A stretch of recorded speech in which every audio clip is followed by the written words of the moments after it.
আসসালামু আলাইকুম বন্ধুরা, কেমন আছেন সবাই? তো আরেকটা ভিডিও নিয়ে আসলাম আপনাদের মাঝে। এই দেখেন, এদের পায়ে আমি ট্যাগ পরিয়ে দিছি দুইটারই, মেল ফিমেল, কারণ কিছুদিন পর জানা যাবে না এটা ফিমেল। এটা ট্যাগ পরিয়ে দিছি, এইটারও পায়ে ট্যাগ আছে অবশ্য। দেখেন কি করে, এখনই ওর রাগ, মাশাল্লাহ। দেখতে এই দেখেন, ওর পায়ে ট্যাগ পরাই দিছি, ওর পায়ে ট্যাগ পরাই দিছি। তো সাইজও আগে থেকে বড় হয়ে গেছে ওরা অনেক।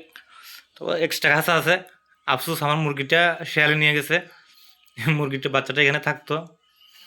এখন চিন্তা করতেছি এদেরকে নিয়ে ঢুকাই ফেলবো এখানে কয়েকদিন পর।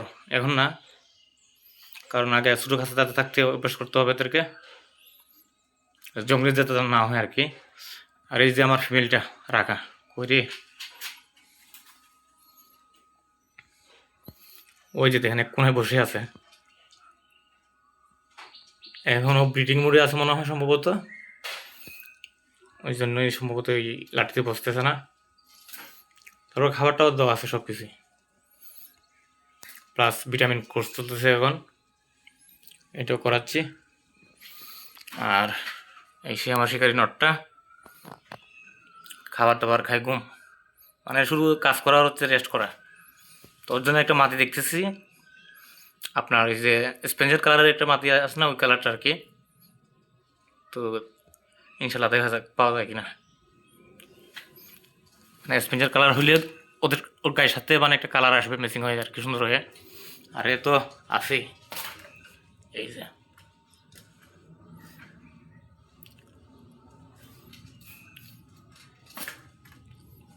মাদি বাচ্চা নিয়ে আছে, মার্শাল্লাহ। দুটো বাচ্চাই একসাথে বড় হচ্ছে আপনাদের দোয়াতে।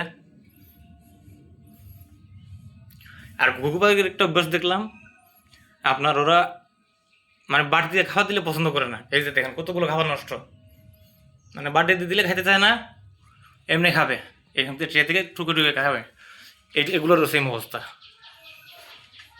এরও সেম অবস্থায় দেখেন, মানে বাড়ি দিয়ে দিলে ভদ্রভাবে দিলে খাইতে চায় না।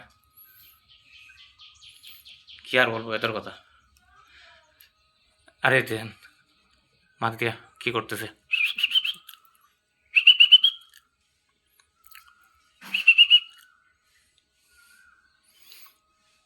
তো আপনাদের যদি কারো পাখিটাকি লাগে জানাবেন ইনশাল্লাহ, যদি পারি তাহলে দিতে পারবো।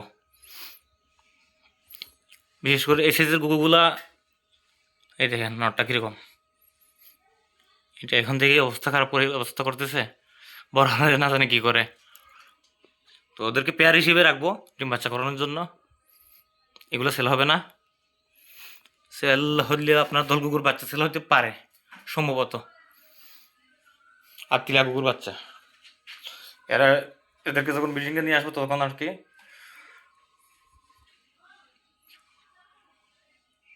বাচ্চা যদি ফুটায় তখন সেল দিব ইনশাল্লাহ। তো সকলে দোয়া করবেন, ভালো থাকবেন। আজকের মতো বিদায়, আল্লাহ হাফেজ।